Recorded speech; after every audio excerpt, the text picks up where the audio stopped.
সুপ্রিয় দর্শক কেমন লাগলো? একটু মারহাবা শুনি, মারহাবা। যাকাত ইসলামের অন্যতম একটি রকম, যাকাত এমন একটি রকম যেটি নামাজ এবং রোজার মতোই ফরজ রকম, কিন্তু আমরা না জেনে না বুঝে এই যাকাতকে আমরা অবমূল্যায়ন করি, অনেক ক্ষেত্রে অস্বীকার করি।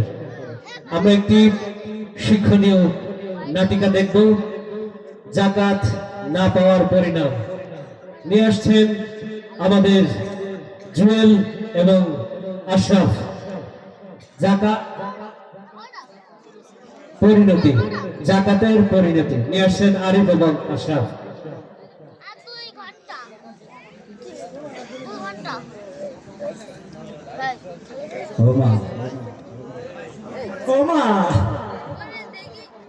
মাগো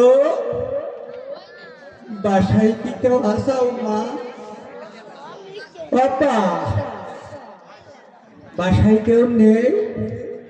তোমাকে ধরে এই অসহায় ফকির চলে সেবাদা। বাবা আব্বা বাসায় নেই কেউ? ঠিক করবে না কিনা? কি সমস্যা কি বাবা? কি হয়েছে বলো, কি বলি ফেলো। আমি হচ্ছে সদ্দুল ফকির। হ্যাঁ কি বলছিলাম কি বাজার, হ্যাঁ ওই জাকাত কিছু দোয়া হয়ে গেছে? যাকাত দোয়া হয়ে গেছে মানে তো বাড়ি গেটের মধ্যে ঢুকতে যাচ্ছি না। হ্যাঁ আমার খোঁজ খবর নিছিস? যাকাত নিতে আইছিস? আমি যাকাত টাকা দিতে পারবো না। আব্বা হ্যাঁ ওরকম করে বলছো কেন? তা কি হয়েছে কি বলছি শোনো বাপ, বলো। ওই বহুত দিন ধরে এবার করে যাচ্ছে বাপ, এটা জাকাত আমি পাচ্ছি না। এই পাটা এই 8-10 দিন ধরে জ্বালা যন্ত্রণা করতেছে, এবার ধরে যাচ্ছি। হ্যাঁ তা তোমার আমার তোরা মরণ হলো। আমার কি একটু হেল্প করতে পারো না আব্বা?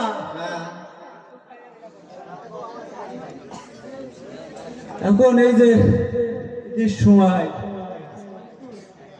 একটা বাইস্তার দোকানে নিয়ে গেলি যে 5,000 টাকা খরচ, আর আমাদের মতন কত মানুষ এই রাস্তা ঘাটে পড়ে রয়েছে,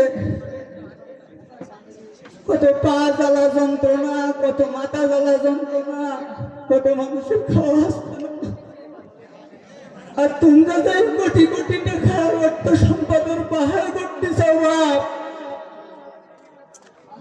এসব সম্পদ কি চালে বাপ? আমার মতন মানুষের জাকাত চালে তোমাদের থাকে না।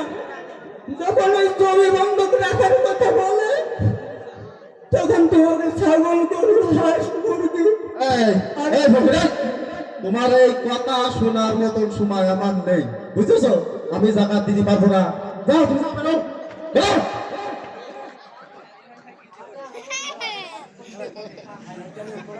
আল্লাহ আজকে অসহায় মানুষ বলি রাস্তাঘাটে মানুষের ধাঁধালাতে খেয়ে বেড়ায়।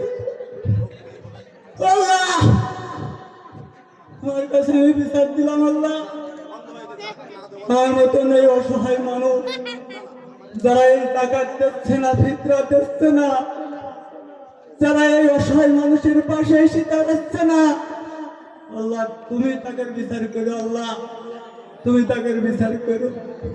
আমি তোমার কাছে বিচার দিতে গেলাম আল্লাহ, আমি তোমার কাছে বিচার দিতে গেলাম, আমি তোমার কাছে বিচার দিতে আল্লাহ, আমি তোমার কাছে বিচার দিতে গেলাম, আমি তোমার কাছে বিচার দিতে গেলাম।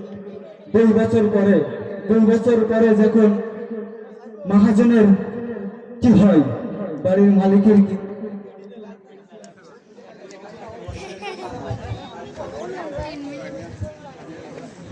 সকালবেলার ধ্বনি রাত্রে আর আমরা হয়তো নাও থাকতে পারি।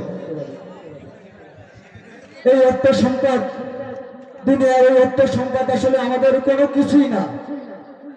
আমরা যে পরবারে যাবো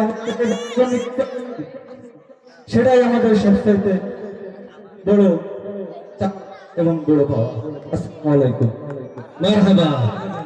ধন্যবাদ জুয়েল এবং আশরাফ।